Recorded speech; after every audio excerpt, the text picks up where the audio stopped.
ಹಾರುಗೇರಿ ಪಟ್ಟಣದ ಸರ್ಕಾರಿ ಪ್ರೌಢಶಾಲೆ ಆವರಣದಲ್ಲಿ ಕರ್ನಾಟಕ ಸರ್ಕಾರದ ಮಹತ್ವಾಕಾಂಕ್ಷಿ ಯೋಜನೆಗಳಲ್ಲಿ ಒಂದಾದ ಶೂ ಮತ್ತು ಸಾಕ್ಸ್ ವಿತರಣಾ ಸಮಾರಂಭವು ನೆರವೇರಿತು.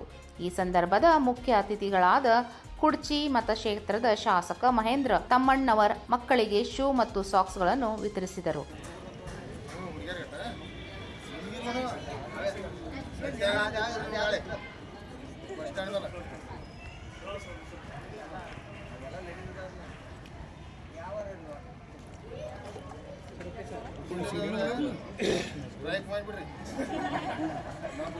ಶೂ ಮತ್ತು ಸಾಕ್ಸ್ಗಳನ್ನು ವಿತರಿಸಿ ಮಾತನಾಡಿದ ಶಾಸಕ ಮಹೇಂದ್ರ ತಮ್ಮಣ್ಣವರ್ ಅವರ ಕಾಲಕಾಲಕ್ಕೆ ಸರ್ಕಾರದಿಂದ ಬರುವ ಯೋಜನೆಗಳನ್ನು ಸಮರ್ಪಕವಾಗಿ ಸದುಪಯೋಗ ಪಡಿಸಿಕೊಳ್ಳಬೇಕು ಹಾಗೂ ಉತ್ತಮ ಶಿಕ್ಷಣವನ್ನು ಪಡೆದು ಸಮಾಜದಲ್ಲಿ ತಾವು ಎತ್ತರ ಮಟ್ಟಕ್ಕೆ ಬೆಳೆಯಬೇಕೆಂದು ಮಕ್ಕಳಿಗೆ ಸಲಹೆ ನೀಡಿದರು. ಸಂದರ್ಭದಲ್ಲಿ ಪುರಸಭೆ ಸದಸ್ಯರಾದ ಆನಂದ್ ಗೌಡ ಪಾಟೀಲ್, ಬಸವರಾಜ್ ಚೌಗ್ಲಾ, ಬುರ್ನಾಸಾಬ್ ಶೇಖ್, ಮುಖ್ಯ ಉಪಾಧ್ಯಾಯರಾದ ಆರ್.ಬಿ. ಖೇಮ್ಲಾಪುರ್, ಸುರೇಶ್ ಹಿಪ್ಪರ್ಗಿ, ಪವನ್ ಶೆಟ್ಟಿಗೌಡರ್, ಸರ್ದಾರ್ ಜಮಾದಾರ್, ಎಸ್.ಎ.